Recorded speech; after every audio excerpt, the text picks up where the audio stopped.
আচ্ছা, inverse ল্যাপ্লাসের convolution থিওরেমটা হচ্ছে এরকম। ল্যাপ্লাস ইনভার্স, এখানে function of S G of S, এইখান থেকে পাওয়া যায় 0 থেকে টি পর্যন্ত function of you G of T minus you D U. আচ্ছা, এটার প্রুফ হচ্ছে এরকম। এই জিনিসটা হচ্ছে ট্রু হবে যদি ল্যাপ্লাস ট্রান্সফর্ম অফ 0 থেকে টি পর্যন্ত function of you G of T minus you D U, এই জিনিসটার ল্যাপ্লাস ট্রান্সফর্ম যদি এটা হয় ফাংশন অফ এস জিএস। আচ্ছা, তাহলে এই জিনিসটা ল্যাপ্লাস ট্রান্সফর্ম এইটার ইকুয়াল হওয়া লাগবে। তাহলে ল্যাপ্লাস ট্রান্সফর্ম অফ 0 থেকে টি পর্যন্ত function of you G of T minus you du, এটা হচ্ছে অ্যাকচুয়ালি ইকুয়াল 0 থেকে infinite e to the power minus s t. Laplace ট্রান্সফর্মের ই বসাই দিব, e to the power minus s t. তারপর বাকি যেটা আছে 0 থেকে টি পর্যন্ত function of you G of T minus you du dt. Okay, এবার হচ্ছে দুইটারে একসাথে করে ফেলি। ই টু দ্য 0 থেকে টি পর্যন্ত e to the power minus s t function of you G of T minus you du dt. এবার আমরা একটা ফাংশন হচ্ছে ধরে নিব, অ্যাজিউম করে নিব যে ভি অফ টি হচ্ছে একটা ফাংশন, যে ফাংশনটা হচ্ছে এরকম একটা unit step function 1 and 0।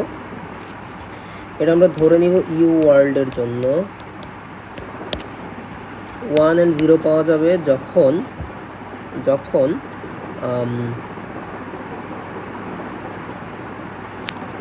You এর ভ্যালু হচ্ছে টি এর চেয়ে ছোট, যখন ইউ এর ভ্যালু টি এর চেয়ে বড়।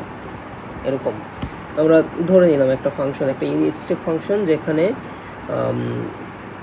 টি এর একটা ফাংশন, টি এর ভ্যালু যদি ইউ এর চেয়ে বড় হয় তখন 1 পাওয়া যায়, টি এর ভ্যালু যদি ইউ এর চেয়ে ছোট হয় তখন 0 পাওয়া যায়। আচ্ছা, এই জিনিসটা করার কারণ হচ্ছে 0 থেকে ইনফাইনাইট পর্যন্ত আমরা যে এইখানে 0 থেকে টি পর্যন্ত ইন্টিগ্রাল করতেছিলাম, ওইটার আমরা এখন 0 থেকে ইনফিনিটি পর্যন্ত করতে পারবো। E to the power minus s t function of you G of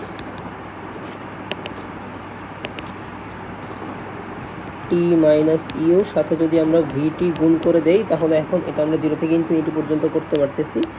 এর কারণ হচ্ছে দেখা যাচ্ছে যে ইউ এর ভ্যালু যখন টি এর চেয়ে বড় হয়ে যায় তখন অটোমেটিক এটা হচ্ছে 0 হয়ে যাচ্ছে। সো 0 থেকে টি পর্যন্ত এই ভিটি এর ভ্যালু 1, তখন আমার এই ফাংশনটাই হচ্ছে আবার ব্যাক আসতেছে। কিন্তু যখন এটা টি এক্সিট করে যাবে তখন এটা অটোমেটিকলি 0 আসে। সো আমরা যদি 0 থেকে টি পর্যন্ত ইন্টিগ্রাল করলে আগে যে রেজাল্ট পাইতাম, 0 থেকে ইনফিনিটি পর্যন্ত ইন্টিগ্রাল করলে এখন সেম রেজাল্ট পাবো। আচ্ছা, এবার 0 থেকে ইনফিনিটি ফাংশন অফ ইউটাকে এখন বাইরে পাঠাই দিয়ে 0 থেকে infinity e to the power minus s t g of T minus u dt. আমরা কাজ করি ডিটি এখানে রেখে এবার ডিইউটাকে হচ্ছে আমরা আলাদা করে দেই। দিলে 0 থেকে ইনফিনিটি ফাংশন অফ ইউ ডিইউটা এখানে চলে আসুক, আর বাকি 0 থেকে ইনফিনিটি যেটা ছিল ওইটারে হচ্ছে আমরা এখন দুইটা পার্টে ভাগ করে দিব। প্রথমে আমরা 0 থেকে ইউ পর্যন্ত যাব, e to the power minus s t g of T minus u dt dt plus u থেকে এখন ইনফিনিটি পর্যন্ত যাব e to the power minus s t g of T minus u dt DT.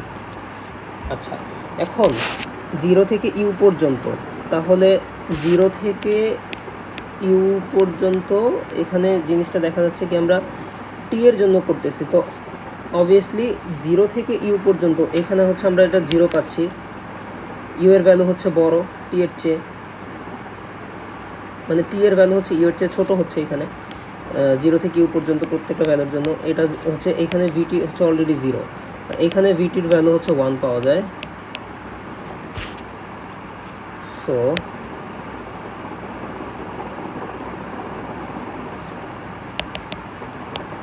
Zero থেকে infinity function of u d u, এই জিনিসটা হচ্ছে zero, এটা লেখার দরকার নাই, জিরো প্লাস জিরো থেকে ইনফিনিটি পর্যন্ত e to the power minus s t, sorry zero না, এটা হচ্ছে ইউ থেকে ইনফিনিটি পর্যন্ত e to the power minus s t g of T minus u, dt হচ্ছে 1, এটা লেখার দরকার নাই, DT.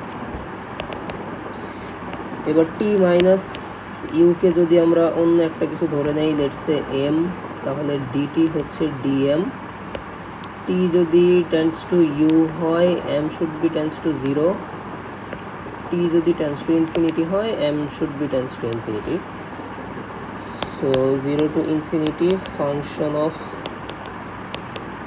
You d u zero to infinity e to the power minus t এর জায়গায় হচ্ছে u plus m g of m dm. Zero to infinite e to the power minus s ইউটাকে বাইরে পাঠিয়ে দিলাম, function of u d u zero to infinite, এখানে থাকবে e to the power minus s m g of m dm. এখান থেকে পাওয়া যাবে ফাংশন অফ এস, আর এখান থেকে পাওয়া যাবে জি অফ এস।